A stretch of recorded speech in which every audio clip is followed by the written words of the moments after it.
আমার বুবু খাইছে ধরা। কথা বলুন ঠিক না বলে?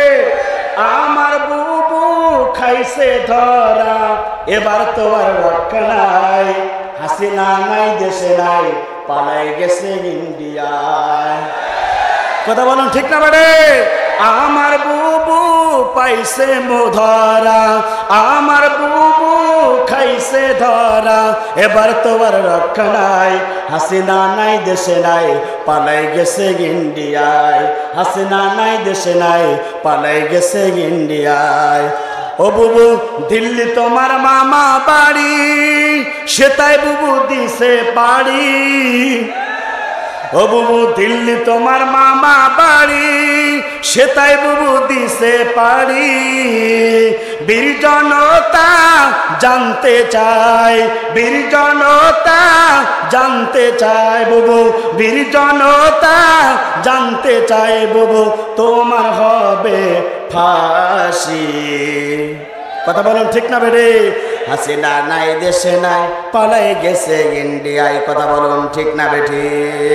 আমার বুবু খাইছে ধরা, আমার বুবু খাইছে ধরা, এবার তো আর রক্ষা নাই, হাসিনা নাই দেশে নাই, পালাই গেছে ইন্ডিয়ায়। ও বুবু এই দেশে তোমার ঠিকানা, এ জন্মে আর হবে না। আপনাকে শেখ হাসিনা এই দেশে থাকুক, আপনারা কি চান? ধরে বলেন চান? বুবু এ দেশে তোমার ঠিকানা, এ জন্মে আর হবে না। কত মানুষ মারছো তুমি, কত মানুষ মারছো তুমি, জানতে চাই জনতার জানতে চাই, হাসিনা নাই দেশে নাই, পালাই গেছে ইন্ডিয়ায়। আমার বুবু খাইছে ধরা, আমার বুবু খাইছে ধরা, এবার তো আর রক্ষা নাই, হাসিনা নাই দেশে নাই, পালাই গেছে ইন্ডিয়ায়। হাসিনা নাই দেশে নাই, পালাই গেছে ইন্ডিয়ায়। ও বুবু কোথায় তোমার বাহাদুরি, কোথায় তোমার সলচাতুরি? সকালে একটা মিথ্যা কথা, সন্ধ্যা একটা মিথ্যা কথা, আর মানুষ না মারলে ওর ঘুম হতো না। বুবু কোথায় তোমার বাহাদুরি, কোথায় তোমার সলচাতুরি? তোমার বাবার স্বপ্ন বুবু, তোমার বাবার স্বপ্ন বুবু, ভাইসে গেল গঙ্গায়। হাসিনা নাই দেশে নাই, পালাই গেছে ইন্ডিয়ায়। হাসিনা নাই দেশে নাই, পালাই গেছে ইন্ডিয়ায়। আমার বুবু খাইছে ধরা, আমার বুবু খাইছে ধরা, এবার তো আর রক্ষা নাই, হাসিনা নাই দেশে নাই, পালাই গেছে, পালাই গেছে। সুতরাং আমরা চাই অনতি বিলম্বে বাংলার জমি এসে তাকে হত্যা মামলা, ফাঁসির কার্য অর্থাৎ ফাঁসিতে তাকে ঝোলাতে হবে। কথা বলুন ঠিক না বেঠিক? উপস্থিতি আপনাদের কাছে সময় নিতে চাই। আমির হামজা যেহেতু আপনারা সকলে জানেন, অনেকেই আপনারা জেনেছেন যে আমির হামজা আসবে কিনা, আমি আপনাদেরকে উদাত্ত আহ্বান জানাচ্ছি। ডেটটা আমি নিয়েছি, আমি যখন মানুষের সাথে ছিলাম সেই সময় আমি ডেট নিয়েছি। ইনশাল্লাহ উনি যশোর দিয়ে অর্থাৎ মনিরামপুর পার হয়ে প্রায় আপনার কেশবপুরের কাছাকাছি উনি আসবেন। সুতরাং আপনারা কি ব্যস্ত হবেন? জোরে বলেন ব্যস্ত হবেন?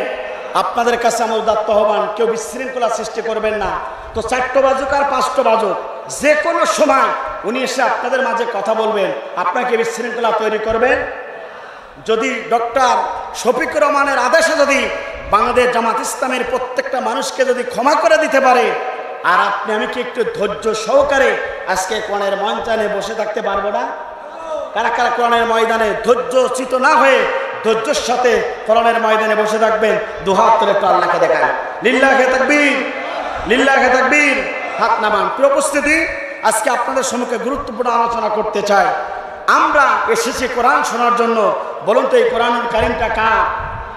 জোরে বলেন কার? আমরা কার?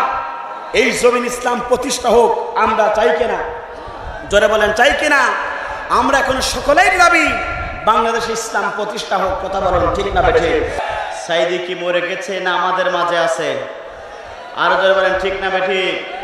এক সাইদি কবরে লক্ষ সাইডে গোটা পৃথিবীর মঞ্চে কথা বলুন ঠিক না বেটে?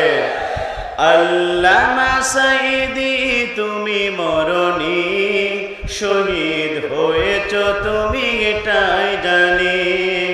আল্লামা সাইদি তুমি মরণি, শহীদ হয়েছ তুমি এটাই জানি। শহীদ হয়েছ তুমি এটাই জানি। কারাগারে কাটালে 13টি বছর, বাতিল কেঁপেছে তোমায় দেখে থর থর। কথা বলুন ঠিক না বেটে? কারাগারে কাটালে 13টি বছর, বাতিল কেঁপেছে তোমায় দেখে থর থর। তুমি যে ছিলে মোদের নয়নমণি, তুমি যে ছিলে মোদের নয়নমণি, শহীদ হয়েছ তুমি এটাই জানি। আল্লামা সাইদি তুমি মরণি, শহীদ হয়েছ তুমি এটাই জানি। শহীদ হয়েছ তুমি এটাই জানি। দেহ মাঝে যতদিন ছিল তব প্রাণ, বলেছিলে তুমি সেই প্রভুর কালাম। কথা বলুন ঠিক না বেটে? দেহ মাঝে যতদিন ছিল তব প্রাণ, বলেছিলে তুমি সেই প্রভুর কালাম। তাই তো তোমায় ভাবি প্রতিদিনই, তাই তো তোমায় ভাবি প্রতিদিনই। শহীদ হয়েছ তুমি এটাই জানি। আল্লামা সাইদি তুমি মরণি, শহীদ হয়েছ তুমি এটাই জানি। দেখা তো হবে না আর এই জীবনে, দেখা হবে জান্নাতের ফুল বাগানে। কথা বলুন ঠিক না বেটে? দেখা তো হবে না আর এই জীবনে, দেখা হবে জান্নাতের ফুল বাগানে। এই আশা কবুল করো আল্লাহ তুমি, এই আশা কবুল করো আল্লাহ তুমি। শহীদ হয়েছ তুমি এটাই জানি। আল্লামা সাইদি তুমি মরণি, শহীদ হয়েছ তুমি এটাই জানি। শহীদ হয়েছ তুমি এটাই জানি। আল্লামা সাইদি তুমি মরণি, শহীদ হয়েছ তুমি এটাই জানি। চিৎকার করে বলেন মারহাবা।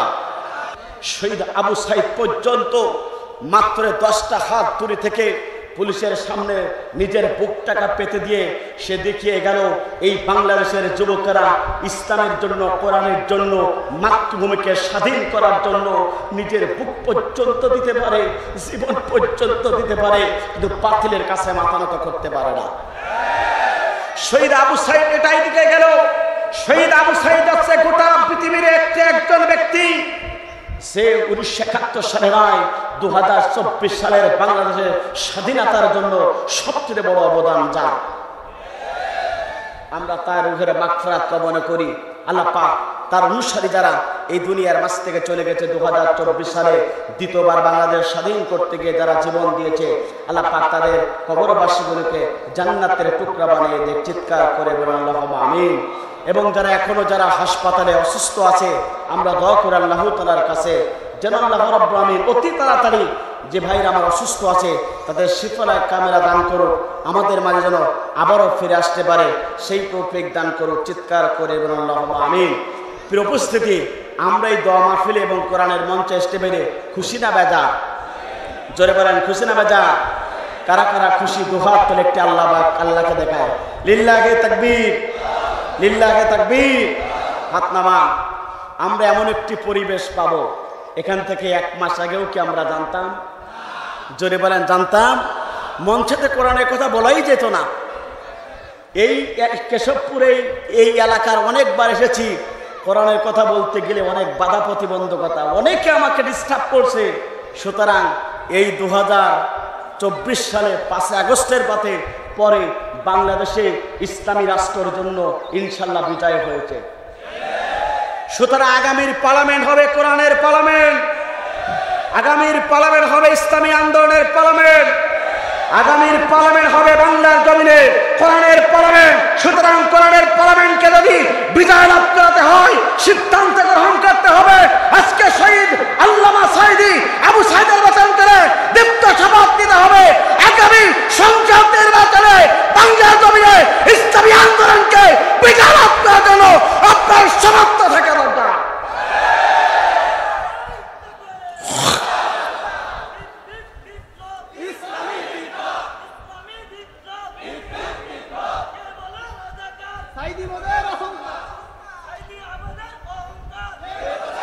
উপস্থিতি, সুতরাং আগামীর পার্লামেন্ট কোরআন আমরা সকলে চাই কিনা? বাংলাদেশে আমি সাম্প্রতিক মালয়েশিয়াতে মুসলিম ইয়ুথ কমিউনিটি সেন্টারে আয়োজিত একটি কোরআনের অর্থাৎ কনফারেন্সের আয়োজন করা হয়েছিল। বাংলাদেশ থেকে আমরা 4 জন মেহমান গিয়েছিলাম, যার আজকে যিনি প্রধান মেহমান মুফতি আমির হামজা সেই কনফারেন্সে কোরআনের কথা বলেছে। আমি আপনাদের আল্লাহর গোলাম, আপনাদের প্রিয় সন্তান সমতুল্য কারোর ভাই আল্লাহ রাব্বুল আমিন সেই মঞ্চে আমাকে কোরআনের কথা বলেছেন। সারা বাংলাদেশের এক উজ্জ্বল জ্যোতিষ্ক কবির বিন সামাদ এবং বগুড়ার কৃতি সন্তান অর্থাৎ আব্দুল সালাম যুক্তিবাদী তিনিও কথা বলেছেন, আমরা সেখানেও কথা বলেছি।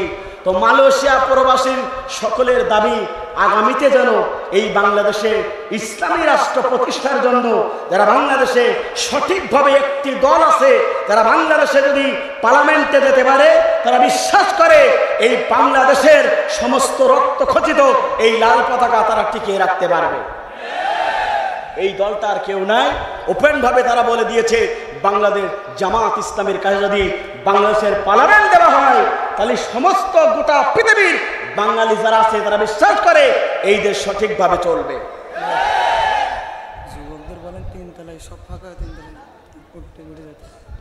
উপস্থিতি, এই জন্য আমরাও চাই এই বাংলার জমিন এই কোরআন দিয়ে চলুক। আমাদের কোনো সমস্যা আছে? এই কোরআন দিয়ে জমিন চললে কেউ কারোর মারবে না, কেউ কার আঘাত করতে পারবে না। বাংলাদেশের এমন একজন বাংলাদেশ জামাতের আমির পেয়েছে যিনি এত কষ্ট দিয়েছে তাকে।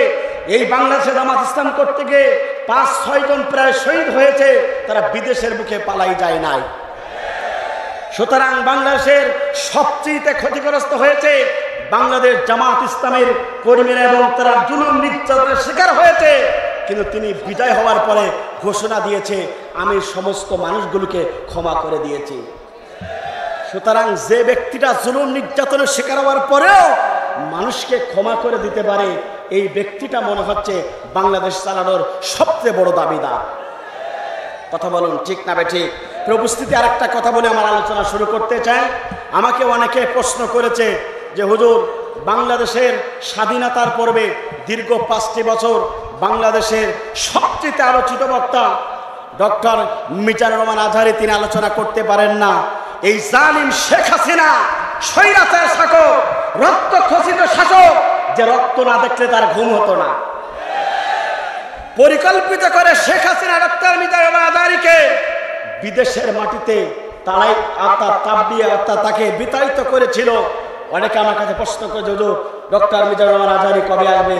আমরা একই টেবিলে কথা বলেছি, একই সাথে আমরা একটি অনুষ্ঠানে ছিলাম। তার কাছে আমি দাবি রেখেছিলাম, ভাই আপনি কবে যাবেন বাংলাদেশে? আপনাকে তো বাংলাদেশের লোক অনেক বড় জায়গায় দেখতে চায়। তিনি বলেছিলেন ইনশাল্লাহ কোরআনের মঞ্চে আমি কথা বলবো অতি তাড়াতাড়ি, অর্থাৎ এই মাসের শেষ অথবা আগামী মাসের প্রথম সপ্তাহে ডক্টর মিজানুর রহমান আজহারী বাংলার জমিনে আসবে ইনশাল্লাহ। বাংলাদেশের 64টা জেলায় যেমন মুফতি আমির হামজা কোরআনের তাফসীর করছে, ডক্টর মিজানুর রহমান আজহারী অর্থাৎ তিনি পর্যন্ত কোরআনের কথা বলবে। আপনারা খুশি না বাজা? জোরে বলেন খুশি না বাজা? এই জন্য দোয়া করবেন ইনশাল্লাহ অতি তাড়াতাড়ি ডক্টর মিজানুর রহমান আজহারী এই বাংলাদেশের 64টা জেলায় কথা বলবে ইনশাল্লাহ। ডক্টর মিজানুর রহমান আজহারী এমন একজন আলোচক, আপনারা খুশি হয়ে যাবে, যিনি আপনার আফ্রিকাতে জোহানেসবার্গ অর্থাৎ জোহানেসবার্গে প্রায় 92 বিলিয়ন টাকা খরচ করে একটি মসজিদ, অর্থাৎ যারা আফ্রিকাতে থাকে ওই দেশের বাংলাদেশি প্রবাসীদের নিয়ে একটা সংগঠন করে 92 বিলিয়ন টাকা দিয়ে একটা মসজিদ সেখানে সবচেয়ে আফ্রিকাতে বড় মসজিদ তৈরি করতে যাচ্ছে। আপনারা খুশি না ভাইজান? সুতরাং আমরাও চাই এই বাংলার জমিনে প্রত্যেকটা মসজিদ থেকে এমন কোরআনের ভাষণ চলে আসবে। আমরা চাই এদেশে কোনো প্রকার চোর থাকবে না, আমরা চাই এদেশে ধর্ষণকারী থাকবে না, আমরা চাই যারা বাংলাদেশ থেকে প্রতি সেকেন্ডে 22,000 টাকা লুট করে বিদেশের মুখে পাঠিয়েছে, যারা